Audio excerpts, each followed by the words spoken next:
স্ত্রীর 4টি হক আদায় না করলে কোনো স্বামী জান্নাতে যেতে পারবে না। নাউযুবিল্লাহি মিন যালিক। আপনার স্ত্রীর যে 4টা হক রয়েছে, এই 4টি হক যদি আপনি পরিশোধ না করেন, আদায় না করেন, আপনি কখনো জান্নাতে যেতে পারবেন না, যতই আমল আপনি করেন না কেন। কারণ আপনার স্ত্রী আপনার কাছে চলে আসছে, অবশ্যই তার কিছু না কিছু হক অবশ্যই আছে, আছে না? অবশ্যই আছে। স্বামী স্ত্রীর হক কিভাবে মেনটেন করতে হবে ইসলাম আমাদেরকে শিক্ষা দিয়েছেন। আমরা অনেকেই জানি না, অনেকেই বুঝি না। আমরা আমাদের স্ত্রীদের সাথে দাসী রূপে ব্যবহার করি, কাজের বুয়ার মতো ব্যবহার করি, কিন্তু ইসলাম আমাদেরকে এটা শিক্ষা দেয় নাই। আপনার স্ত্রী তার ফ্যামিলি ছেড়ে দিয়ে, তার বন্ধু বান্ধবকে ছেড়ে দিয়ে, তার মা বাবাকে ছেড়ে দিয়ে, আত্মীয় স্বজনকে ছেড়ে দিয়ে, সব কিছুকে ছেড়ে দিয়ে আপনার কাছে চলে আসছে। অবশ্যই তার 4টা হক রয়েছে। এই হকগুলো যদি আপনি আদায় না করেন, কখন আপনার আল্লাহর জান্নাতে যেতে পারবেন না। তাহলে কি এমন হক?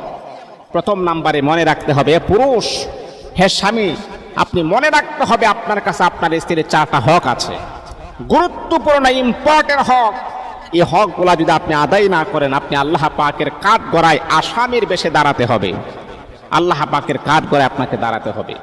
আল্লাহ পাক আপনার কাছ থেকে হিসাব নেবেন, আপনি কতটুকু স্ত্রীর ব্যাপারে স্বচ্ছ ছিলেন, স্ত্রীর হক কতটুকু আপনি আদায় করেছিলেন। আপনাকে যখন আল্লাহ পাক জিজ্ঞাসা করবেন, তখন কিন্তু আপনার স্ত্রী যদি আপনার বিরুদ্ধে অভিযোগ করে, আল্লাহ আমার স্বামী আমার হক আদায় করে নাই, তাহলে আল্লাহ পাক আর ডানে বামে তাকাবেন না, সোজা আপনাকে জাহান্নামের প্যাসেঞ্জার বানায় দিবেন। নাউযুবিল্লাহি মিন যালিক। এই জন্য আল্লাহ তাআলার বান্দা আপনার চরিত্রের ব্যাপারে আল্লাহ পাক রব্বুল আলামিন, আপনার গ্রামের কোন মেম্বার চেয়ারম্যানের সার্টিফিকেট কিন্তু আমার আল্লাহ নেবেন না, এমপি মন্ত্রীর সার্টিফিকেট আমার আল্লাহ নেবেন না। আপনার বন্ধুদের কাছ থেকে আল্লাহ পাক রব্বুল আলামিন আপনার সার্টিফিকেটটা যাচাই করবেন না। আমার আল্লাহ বলবেন, আপনার স্ত্রীর কাছে পরামর্শ নেবেন, আপনার স্বামী কেমন ছিল, আপনার স্বামীর চরিত্র কেমন ছিল। আপনার স্ত্রী যদি আপনার পক্ষে সাক্ষী প্রদান করে, আল্লাহ পাক রব্বুল আলামিন সোজা আপনাকে জান্নাতের মালিক বানায়া দিবেন। এই জন্য তাদের 4টা হক আপনি যথাযথভাবে খেয়াল রাখতে হবে, কেয়ারফুল থাকতে হবে, আদায় করতে হবে। 1 নাম্বার হচ্ছে আপনার স্ত্রীর মোহরানা আপনি পরিশোধ করতে হবে। আজকে আমাদের গোটা সমাজটা এমন হয়ে গেছে, স্বামী দিন আনে দিন খায়, রিক্সা চালায়, অটো চালায়, দেখা যায় কি তারও দেনমোহর 5 লক্ষ টাকা। আচ্ছা বলেন তো, 5 লক্ষ টাকা যদি তার দেনমোহর হয়, তাহলে সে কিভাবে এটা পরিশোধ করবে, কিভাবে সে এটা আদায় করবে? এজন্যে স্বামীর দেনমোহরটা এইভাবে যোগ করতে হবে, যাতে করে স্বামী দেওয়ার মতো ক্ষমতা তার ভিতরে থাকে, দেওয়ার মতো ক্ষমতা তার ভিতরে থাকে, তাহলে আপনি এই দেনমোহরটা আপনি আদায় করতে পারবেন। আর যদি মনে করেন দেওয়ার মতো কোনো ক্ষমতা না থাকে, তাহলে স্বামী কখনো দেনমোহর আদায় করতে পারবে না। এজন্য এই জিনিসটা আমাদেরকে সবচাইতে বেশি কেয়ারফুল থাকতে হবে, সবচাইতে বেশি আমাদের খেয়াল রাখতে হবে। এটা হচ্ছে 1 নাম্বার, স্ত্রীর দেনমোহর আপনি আদায় করতে হবে। আপনার স্ত্রীর দেনমোহরটা আপনি যদি আদায় না করে যদি আপনি মারা যান, কাল কিয়ামতের মাঠে, হাসরের মাঠে আল্লাহ পাক রব্বুল আলামিনের আদালতে আপনাকে হিসাব দিতে হবে। এই জন্যে দেনমোহর অবশ্যই 100% আদায় করতে হবে। এটা হচ্ছে 1 নাম্বার। 2 নাম্বার হচ্ছে স্ত্রীর উপরে অত্যাধিক কখনো নির্যাতন করা যাবে না। যেই কোনো মাধ্যমে হোক, আপনি আপনার স্ত্রীকে টর্চারিং করেন, কথার মাধ্যমে বলেন, অথবা ব্যবহারের মাধ্যমে, অথবা আপনি আপনার স্ত্রীর উপরে হাত তোলেন, এটা কখনো করা যাবে না। যদি আপনি করেন, তাহলে মনে রাখতে হবে, আপনি ইবাদত করার পরেও, নামাজ পড়ার পরেও, রোজা রাখার পরেও, হজ করার পরেও আল্লাহ পাক আপনার একটা জিনিসও, একটা ইবাদতও আল্লাহ পাক কখনো কবুল করবেন না।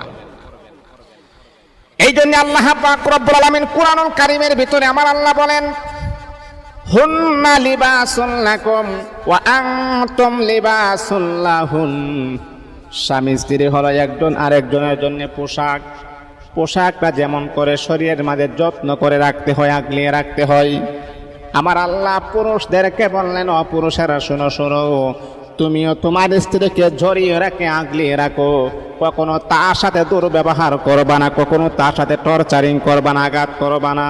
যদি এমনটাই করো, তাহলে কখনো আল্লাহর জান্নাতের মেহমান হতে পারবে না। এই জন্যে তাদের উপরে কখনো আপনি আঘাত করতে পারবেন না, কখনো তাদেরকে অ্যাক্সেসমূলক কথা বলতে পারবেন না।